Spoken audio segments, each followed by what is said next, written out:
YouTube. Today I'm gonna do the review of my 2017 Mazda Miata. It's a club trim. Got it maybe about 8 months ago.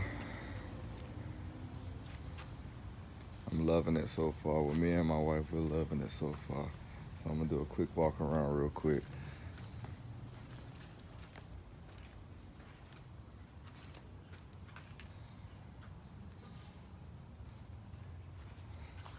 Color is called Meteor Gray. It's like a dark gray.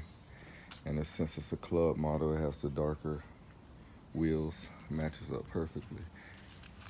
And the club model also has the back spoiler, or the back lip. It has the front splitter in gloss black. I blacked out all the emblems all the way around. And it also has the gloss black mirror caps on the side. So let's hop inside. Go ahead and start it up.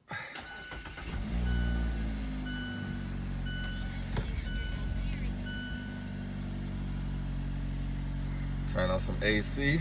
It's still kind of hot down here in Florida, even though it's December 1st.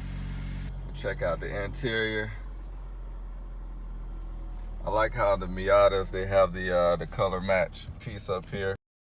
It's color matched to the exterior of the car, so whatever exterior color you have, this will be the same color to match. We went with the automatic since my wife drives it most of the time to work every day, and I really only drive it on the weekends. So she wanted the automatic because she didn't want to be dealing with the manual in this traffic that we have here. I drove the manual, and me and the sales guy tried to talk her into getting the manual because it was just so much funner. But she wanted this one, and I'm loving this right here. I mean, I take it to some back roads sometimes, and I'm loving it. It don't have much horsepower, much torque, but it weighs, it's in the 2,000 pound range, and the horsepower is like 150 something, and the torque is like 140 something. So the light weight of the car makes it feel way faster than it is. Like, it's very light on its feet, it's very zippy, and it handles very good, and you sit so low. It's weird when you first ride in one, but it's fun. It's like that go-kart feel, and I love that feel. I mean, this car is just a blast to drive. And I'm not really a convertible person like that, so I really don't have the top down that much, especially in the summers here. The summers here are brutal. So I really don't have the top down that much, but now we have the top down more often because the weather is right. To take the top down, you just hit this latch right here, you pinch this, the windows will roll down halfway, you just push it back, and it clips right there. Now you're open air just like that, and pull it back up. Take your finger, put it right here, push that up, grab your handle. It latches right there. Take that, put it down, you close back up, roll your windows back up. What do I like about this car? I like how it feels, I like how it handles, I like the light weight of it. You can just toss it around corners at pretty high speeds, which you can't do that in some other high horsepower cars. But you can throw this in corners, you know, at higher speeds, and I love that. And the main thing I love about this car is you can be going 35, 45 miles per hour, and it feels like you're doing 60. And you got the biggest smile on your face, but you're doing the speed limit, so you won't really get in trouble. You know, you're having fun doing the speed limit. That's what I love about this car. And where I live in Florida, there's not that many curvy roads and stuff like that, but I can still find some here and there and take it out there and have some more fun. It has a sport mode button right there. That's always driving in sport.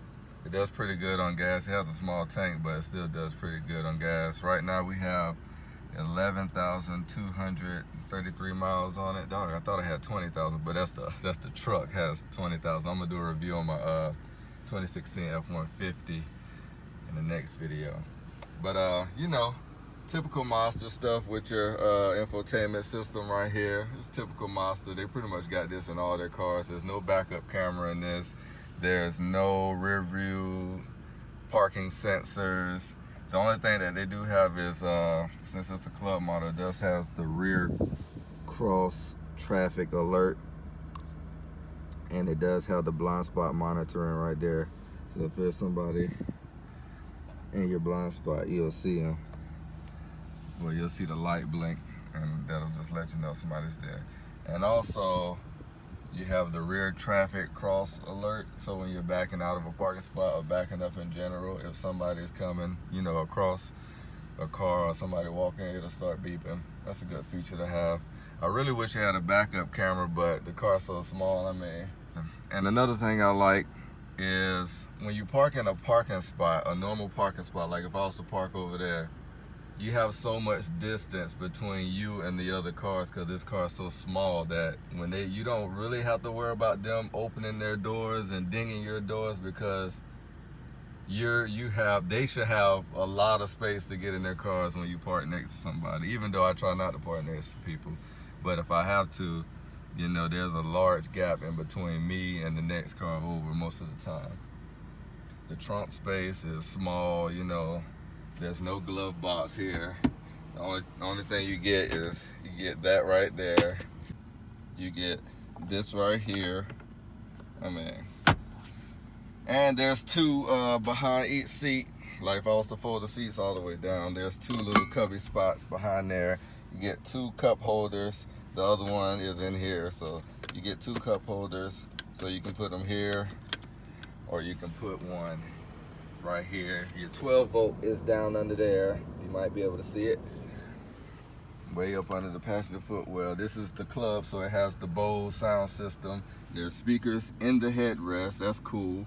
So when you make a call, when you listen to music or make a call, you hear it through the headrest as well. Especially when the phone call comes in, it's really loud in the headrest.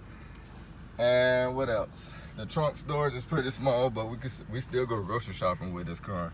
Sometimes you can fit a whole case of water and other groceries in the back trunk. So leg room for me, I'm 6'4".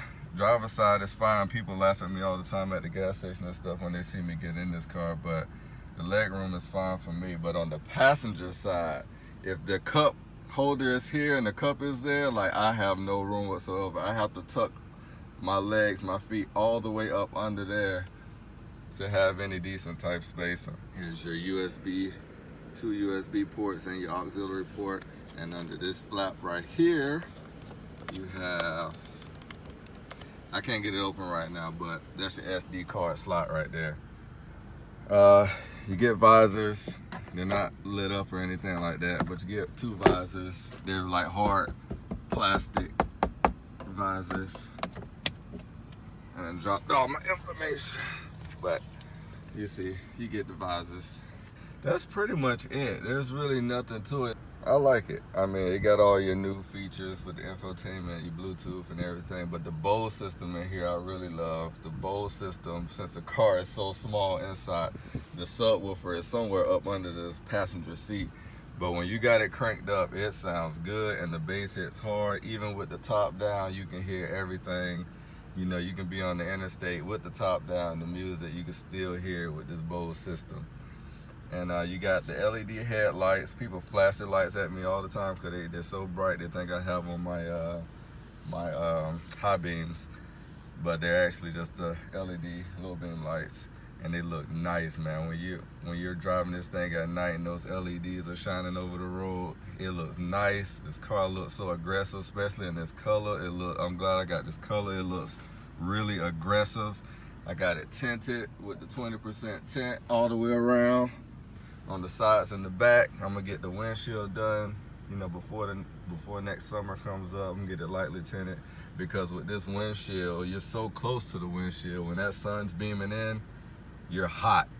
You are hot. And I'm gonna just show you how close. There you go, right there. I'm hitting the windshield. That's how close the windshield is to you. It's right there. I love this thing. Haven't had any problems with it. Everything's been running well for these 11,000 miles. I mean, I can't complain. It takes about, if I'm empty, it takes about $25 with the gas prices. Now gas prices, I put premium, so the gas is like $3. So it takes about $25 to fill it up. If my gas light is on, it's gonna take me 25 bucks to fill it up. I mean, that's all I can say about it. The seats, they go forward and back, that's it. And they're on like a elevated rail system, so when you slide the seat forward, it's actually going up, and when you slide the seat back, it goes down, like sunken in a little bit. And they got this knob right here that adjusts your thigh up and down, the thigh portion. That's it. I mean, I recommend it. If you want something fun I paid $29,000 out the door, and I got it right when it came in off the truck and last March.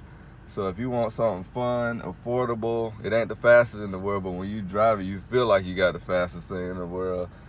And it's just so fun to drive. I mean, if you want something under $30,000 that you can have a blast in, you can modify, you can lower it, put wheels on it, put a Edelbrock supercharger in it. You know, you can do different things to this. And I would definitely give the Mazda Miata MX-5 a look.